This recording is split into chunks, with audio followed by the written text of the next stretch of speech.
Assalamualaikum warahmatullahi wabarakatuh. Adik-adik, apa kabar kalian semua? Semoga dalam keadaan sehat walafiat, walaupun keadaan dunia yang semakin memanas tidak menyurutkan semangat kalian untuk tetap belajar di rumah. Walaupun belajar di rumah, kalian tetap harus semangat dan tetap untuk berkegiatan positif. Jangan lupa tetap belajar, tidak libur ya adik-adik, tetap belajar di rumah. Dan alangkah lebih baiknya kalian juga bisa nonton video-video yang positif dari Mbak Elmi, yaitu pembelajaran tentang materi-materi SD, khususnya kelas yang akan aku bahas ini nanti, tentang khususnya kelas 5 peredaran darah. Oke, langsung saja ya adik-adik. Hari ini Mbak Elmi akan membahas tentang sistem peredaran darah pada manusia.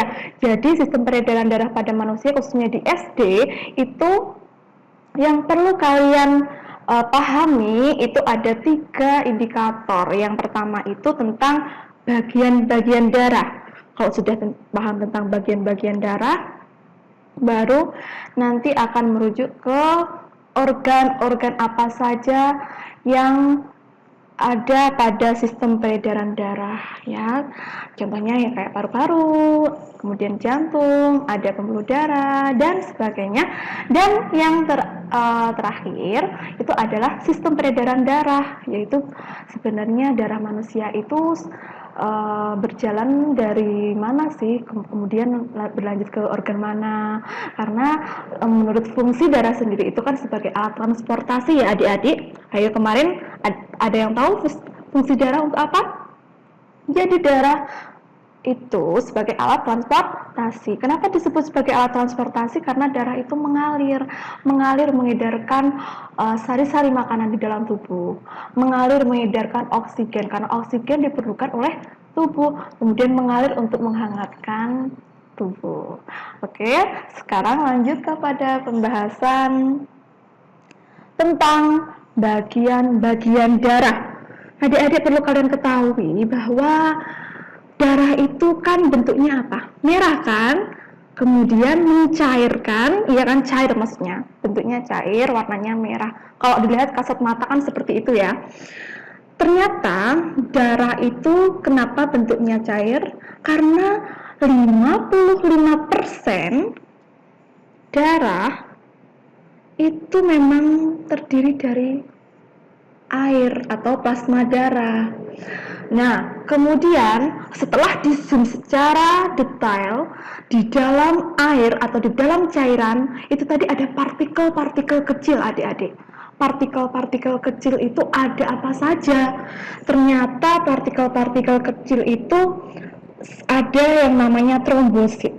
Trombosit itu istilahnya itu namanya adalah keping darah adik-adik, namanya keping darah. Kemudian kalau plasma darah tadi apa ya? Belum saya jelaskan. Jadi plasma darah itu adalah air atau cairan. Di dalam air atau cairan itu ada mengandung garam, ada mengandung gula, dan ada partikel-partikel kecil itu tadi yang ada namanya keping darah, ada juga namanya sel darah merah atau eritrosit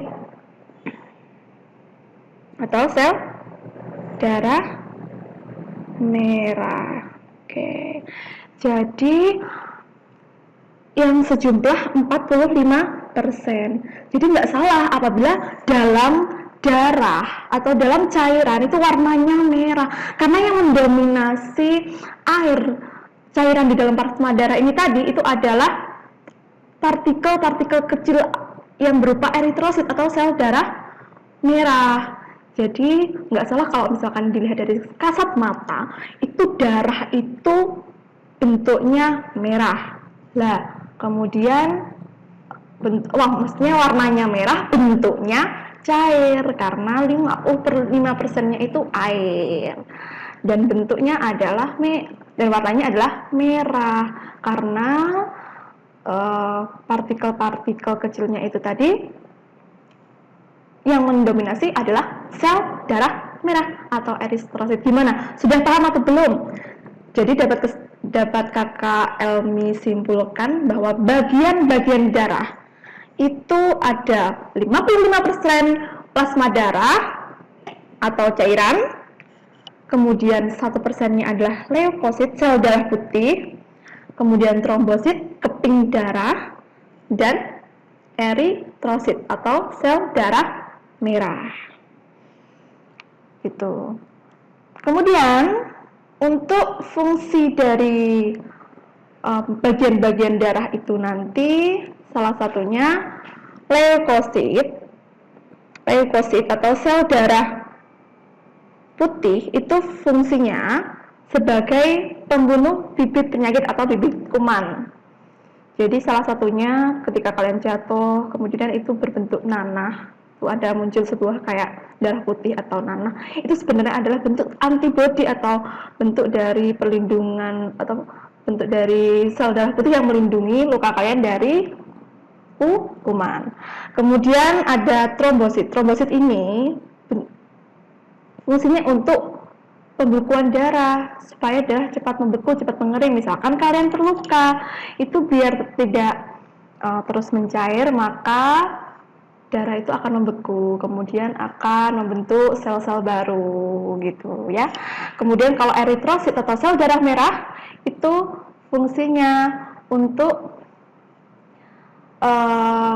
mengedarkan sari-sari makanan ya, untuk mengedarkan oksigen gitu. Oke, untuk penjelasan bagian-bagian darah semoga bisa dipahami. Oke, adik-adik, jadi sekarang Mbak Elmi akan membahas tentang organ-organ sistem peredaran manusia, peredaran darah manusia, maaf. Oke, yang pertama, ini kan ada apa, Dek? Ini kepala dan tangan itu maksudnya kepala dan tangannya manusia ya. Jadi ini mewakili mewakili tubuh manusia. Kemudian di sini ada arteri pulmonalis, vena pulmonalis. Itu maksudnya adalah pembuluh darah paru-paru, kemudian ada paru-paru, kemudian ini ada jantung, yaitu di mana ini merupakan sebuah organ sistem peredaran darah manusia yang paling utama karena fungsi dari jantung ini adalah sebagai pemompa darah. Dan di sini di jantung juga ada bagian-bagian jantung yang paling atas itu namanya serambi. Kemudian yang paling bawah itu namanya oke, langsung saja ya, saya jelaskan saja di sini. Jadi organ-organ sistem peredaran darah manusia. Yang pertama itu adalah pembuluh jantung dulu deh ya. Jantung, karena jantung di sini adalah organ peredaran darah yang paling utama. Jantung. Di jantung itu ada selaput yang melindungi jantung, itu namanya selaput perikardium. Dan bagian-bagian jantung itu tersusun dari 4 bagian ya. Yang paling bagian atas itu namanya serambi, dan bagian bawah namanya bilik. Nah, dan katup jantung itu kan dibagi menjadi 2 ya kan. Ada bagian jantung kanan dan bagian jantung kiri ya. Bagian jantung kanan itu ada serambi kanan, serambi kanan, dan yang paling atas serambi kiri. Yang bawah namanya bilik kanan dan bilik kiri. Setelah bagian jantung, di sini ada pembuluh jantung. Pembuluh jantung itu namanya dibagi menjadi 3. Ada aorta atau pembuluh darah besar,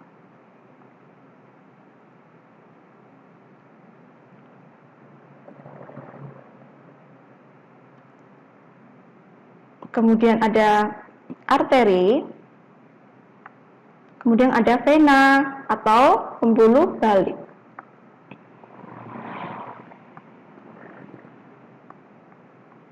Kemudian ada juga namanya pembuluh paru-paru.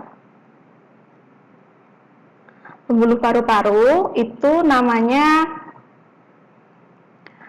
vena, ada dua, vena juga, tapi kalau paru-paru istilahnya vena pulmonalis.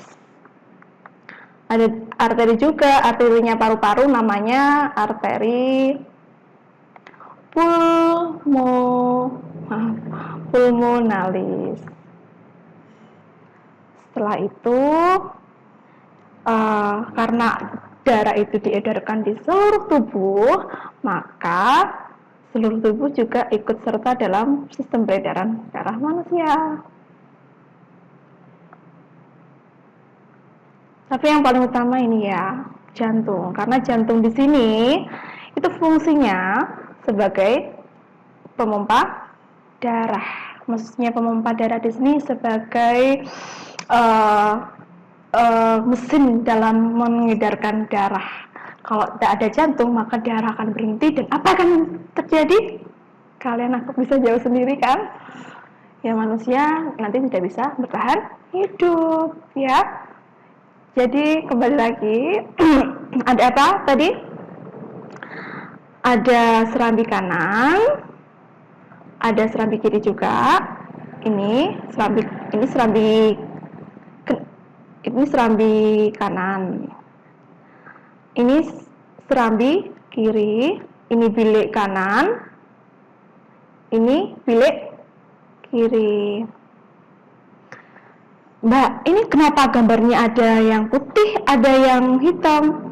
Yaitu nanti akan saya jelaskan kenapa ada yang putih, ada yang hitam, karena berhubungan dengan sistem peredaran darahnya. Oke, itu saja. Terima kasih. Semoga bisa dipahami terkait organ-organ sistem peredaran darah manusia. Dan nanti selanjutnya saya akan menjelaskan tentang sistem peredaran darahnya. Oke, baik adik-adik, di sini Mbak Elmi akan menjelaskan tentang sistem peredaran darah manusia. Yang sebelumnya Mbak Elmi menerangkan tentang bagian organ-organnya, sekarang Mbak Elmi akan menjelaskan sistem peredaran secara runtut. Jadi di sini gambar di samping itu ada bagian jantung dan pembuluh darahnya, ya kan? Di sini jantung itu kan sebagai pemompa darah ya. Jadi ibarat mesin air ya, jantung itu sebagai sanyonya gitu ya. Aduh, aku jadi bahas tentang merek ya, intinya sebagai mesinnya gitu ya. Kalau misalkan nggak ada mesin, nggak ada yang memumpakan, maka darah itu juga tidak akan mengalir. Begitu juga nggak ada mesinnya, maka air pun juga tidak akan mengalir. Makanya di sini saya akan menjelaskan tentang peredaran secara detailnya. Oke. Di sini jantung sebagai pemompanya, dan di sini pembuluh darah itu sebagai tempat alirannya. Atau kalau misalkan air itu sebagai selangnya atau sebagai pipanya gitu loh adik-adik. Jadi sistem peredaran darah manusia itu dibagi menjadi dua secara umum. Ada peredaran darah kecil dan peredaran darah besar ya. Peredaran darah kecil, ini kenapa kecil? Ya karena lingkup peredarannya itu tempatnya masih tidak seluas peredaran darah iyalah tidak seluas peredaran darah besar, karena hanya meliputi jantung, paru-paru, kembali ke jantung. Kalau besar ini sangat luas adik-adik, karena meliputi jantung, seluruh tubuh, dan seluruh tubuh itu kan luas ya. Kemudian kembali ke jantung. Nah, seluruh tubuh itu kan luas. Di sini ada seluruh bagian atas, kemudian bagian organ badan, ya kan. Kemudian bagian bawah seperti kaki, gitu. Tapi secara fungsinya sebenarnya pembuluh darah besar dan kecil itu sangat berkaitan. mereka itu bekerja secara bersama-sama. Cuman fungsinya aja yang berbeda. Fungsinya apa? Nah, bisa dilihat dari gambar sebelah kiri. Itu kan ada perbedaan warna ya kan? Perbedaan warna hitam dan perbedaan warna putih. Kenapa pembuluh darahnya dan jantungnya itu warnanya hitam? Karena dia itu mengandung darah yang banyak CO2 atau karbon dioksidannya. Kalau yang putih ini tuh mengandung banyak oksigen, jadi darah itu masih bersih, diperlukan oleh seluruh tubuh gitu. Jadi secara detailnya peredaran darah itu meliputi ya. Sebelumnya saya akan jelaskan. Jadi untuk paru-paru, fungsi peredaran darah kecil untuk paru-paru itu lebih pada membersihkan darah, ya kan? Di sini darah yang mengandung CO2 setelah melalui seluruh tubuh yang begitu sangat luas. Nah, itu kan mengandung CO2, itu akan dibersihkan melalui paru-paru, yaitu bernama alveolus, karena fungsi dari alveolus itu sendiri kan sebagai pertukaran karbon dioksida dan oksigen kan ya. Gitu. Jadi kalau misalkan kalau ke seluruh tubuh itu mengedarkan oksigen. Jadi tidak salah bahwasanya di sini pembuluh darahnya banyak mengandung oksigen dan berwarna putih. Oke, lanjut ya ke peredaran darah secara detail. Di sini Elmi akan menjelaskan mulai dari pembuluh darah yang sudah mengandung oksigen. Darah yang sudah mengandung oksigen itu dibawa dari paru-paru itu melalui serambi kiri, ya kan? Pertama serambi kiri.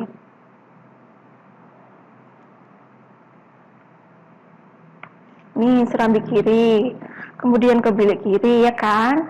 Kemudian, nah ini melalui pembuluh darah aorta, ini baru diedarkan pembuluh darah arteri ke seluruh tubuh. Oke, saya tulis ya di sini. Dari serambi kiri itu ke bilik kiri.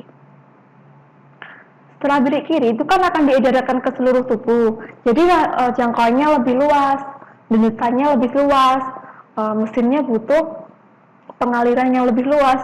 Jadi di sini yang mengedarkan adalah aorta atau pembuluh darah besar, karena di sini pembuluh darah besar aorta itu akan mendenyutkan cairan darah yang lebih kencang. Pembuluh darah aorta. Setelah pembuluh darah aorta itu melalui pembuluh darah arteri. Pembuluh darah arteri ini mengandung banyak oksigen yang akan diedarkan ke seluruh tubuh. Jadi setelah arteri kemana? Ke seluruh tubuh.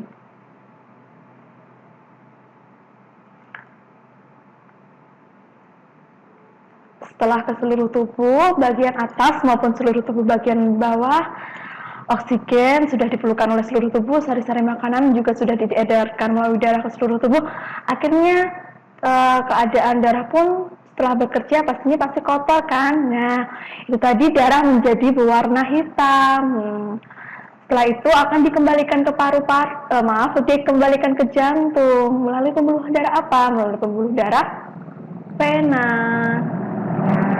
Ini masih vena jantung ya. Ini arterinya juga arteri jantung. Setelah ke vena, dia akan dikembalikan ke jantung bagian serambi kanan terlebih dahulu.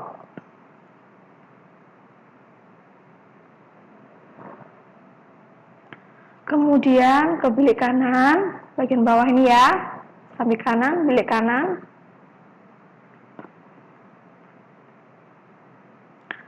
Kemudian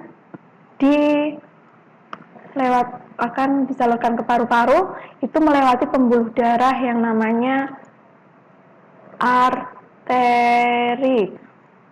paru-paru gitu ya, atau yang istilahnya namanya pulmonalis. Arteri pulmonalis. Kok ada dua mbak arterinya? Iya, arteri itu ada dua, ada arteri paru-paru sama arteri jantung. Begitu juga nanti ada vena jantung sama vena paru-paru. Setelah dari arteri paru-paru, itu akan ke paru-paru. Darah akan dibersihkan melalui alveolus. Kemudian setelah darah bersih, kembali akan dikembalikan ke jantung, itu harus melalui vena paru-paru atau vena pulmonalis. Setelah melalui vena pulmonalis, darah itu mengandung oksigen. Ya, yang perlu kalian pahami dan Mbak Elmi tekankan bahwasanya ketika vena jantung itu membawa darah kotor. Tapi kalau vena paru-paru atau pulmonalis itu justru membawa darah bersih. Dan kebalikannya, arteri paru-paru membawa darah kotor, arteri jantung membawa darah bersih. Setelah melalui vena pulmonalis akan dikembalikan ke jantung, ya kan? Di sini jantung yang akan menerima di sini adalah jantung yang paling bagian atas ini adalah serambi kiri, kemudian bilik kiri, kembali lagi. Jadi ini kembali lagi ke awal secara berurutan. Bagaimana bisa dipahami? Jadi darah itu beredar secara runtut ya adik-adik, dari serambi kiri ya, bilik kiri, kemudian akan diedarkan ke seluruh tubuh melalui pembuluh darah aorta sebagai denyutan terkuat, kemudian diedarkan melalui pembuluh arteri ke seluruh tubuh, bagian atas maupun bawah, atas maupun bawah. Karena kalau sudah bekerja maka darah akan berbentuk kotor, mengandung CO2, dikembalikan melalui pembuluh darah vena jantung dan dikembalikan untuk dibersihkan ke paru-paru, harus melalui jantung, dikembalikan ke jantung terlebih dahulu bagian serambi kanan, bilik kanan, kemudian melewati pembuluh arteri pulmonalis, dibersihkan melalui paru-paru, kemudian darah sudah menjadi bersih kembali, dikembalikan ke jantung, dilewatkan melalui pembuluh vena paru-paru, kemudian kembali ke serambi kiri lagi, dan seterusnya. Gimana? Bisa dipahami ya? Makasih. Oke, baiklah adik-adik, langsung saja kita ke pembahasan soal latihan-latihan ya. Soalnya, sistem peredaran darah manusia yang hanya sampai pada paru-paru saja disebut sebagai A. Sistem peredaran darah tertutup, B. Sistem peredaran darah kecil, C. Sistem peredaran darah besar, atau D. Sistem peredaran pernafasan. Untuk yang A, sistem peredaran darah tertutup itu bukan ya, karena sistem peredaran tertutup itu yang menggunakan pembuluh darah. Sementara ini adalah sistem kinerja peredaran darah. Kemudian kalau yang B, sistem peredaran darah kecil. Oke, kita simpan terlebih dahulu. Sistem peredaran darah besar, ini juga bagian dari sistem peredaran darah manusia, kita boleh simpan. Dan D, sistem peredaran darah pernafasan. Bagaimana sistem darah pernafasan? Yang A, BLM sih enggak. Oh, mohon maaf tergeser ya. Gimana? Oke. Untuk yang A ini bukan jelas, karena ini adalah bagian dari organ peredaran darah. Kemudian yang B, ini kemarin bagaimana sistem peredaran darah yang berawal dari jantung, paru-paru, kemudian kembali ke jantung. Jadi jawabannya yang B. Ya, peredaran darah kecil itu adalah sistem peredaran yang jangkauannya itu lebih kecil karena hanya beredar dari jantung, paru-paru kembali ke jantung, yaitu hanya membersihkan darah kotor yang sudah bekerja secara luas dari seluruh tubuh. Lanjut untuk soal berikutnya adalah sel-sel darah merupakan bagian terbesar dari darah, yaitu 40-50%. Berikut ini yang merupakan jenis sel darah adalah kecuali A adalah eritrosit, B leukosit, C trakea, D trombosit. Oke, untuk sistem bagian-bagian sel darah kemarin apa? Kan ada 3 ya, ada eritrosit atau sel darah merah, leukosit adalah sel darah putih, dan trakea itu merupakan bukan sel darah tapi adalah bagian dari organ pernafasan, dan dia adalah trombosit adalah sel keping darah. Jadi kecuali di sini adalah yang bukan adalah trakea. Sudah paham? Maka lanjut ke soal berikutnya. Peredaran darah berasal dari jantung bagian bilik kiri, diedarkan ke seluruh tubuh, lalu masuk jantung bagian. Jadi kemarin itu kan peredaran darah itu kan dari bilik kiri ya, bilik kiri. Setelah bilik kiri kita ke aorta, setelah aorta ke arteri, setelah ke arteri itu ke seluruh tubuh. Seluruh tubuh saya singkat ST. Kemudian setelah seluruh tubuh itu darah sudah mengalami atau darah bentuknya sudah kotor sehingga dikembalikan ke jantung lagi kan, dikembalikan ke jantung lagi melalui pembuluh vena atau pembuluh balik. Setelah itu dikembalikan ke jantung. Jantung yang bagian apa untuk menerima darah kotor? Jawabannya adalah bagian kanan, dan bagian kanan yang paling atas sendiri itu kan bagian serambi kanan. Oke, lanjut ke soal berikutnya. Paham ya? Soal berikutnya.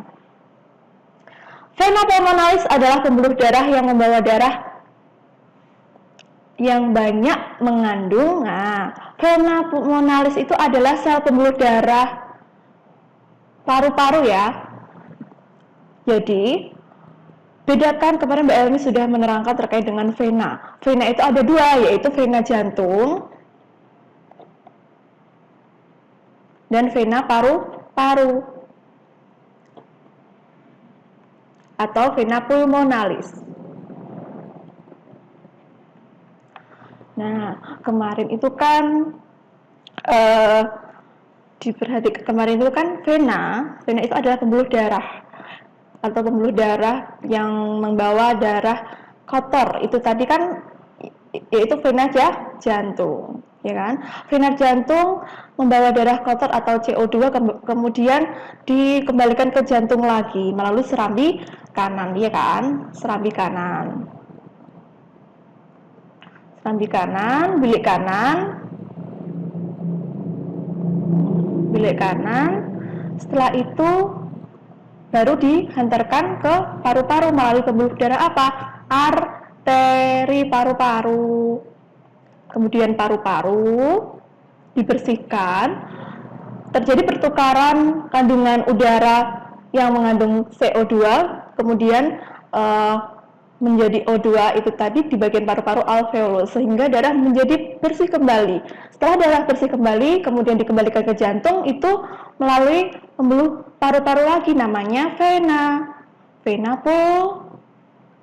pulmonalis. Jadi vena pulmonalis ini adalah darah yang sudah mengandung oksigen. Tuh, jadi intinya kalau vena jantung itu membawa darah yang mengandung CO2, justru kalau venanya paru-paru itu justru mengandung darah yang banyak kandungan oksigennya. Gimana, sudah paham ya? Lanjut ke soal berikutnya. Pembuluh darah yang mengalirkan darah menuju jantung disebut pembuluh darah menuju ya. Kalau meninggalkan jantung itu tadi disebut pembuluh darah arteri. Kenapa disebut pembuluh darah arteri? Karena arteri itu kan pembuluh darah jantung yang mengandung banyak oksigen, sehingga mengandung banyak oksigen itu kan akan diedarkan ke seluruh tubuh. Jadi A itu bukan jawabannya, karena meninggalkan jantung. Kemudian yang ke B, pembuluh kapiler, ini juga bukan. Ini adalah bentuk-bentuk pembuluh darah. Pembuluh nadi ini juga bukan, karena pembuluh nadi ini juga bagian dari pembuluh arteri. Yang mengalirkan darah menuju ke jantung adalah pembuluh darah vena, karena pembuluh darah vena itu kan menuju ke jantung lagi, ini sudah mengandung banyak CO2 menuju jantung, kemudian kembali dibersihkan di paru-paru. Tuh. Lanjut ke soal berikutnya, soal ke 49. Komponen pada darah yang memiliki jumlah paling banyak. Kemarin apa? Eritrosit itu kemarin adalah sel darah merah, kurang lebih jumlahnya sekitar 4-5% kan ya. Kemudian kan ini sel darah merah, saya jelaskan. Sel darah merah. Oke, jumlahnya berkisar antara 5% kan. Kemudian leukosit, jadi sel darah merah ada sel darah putih.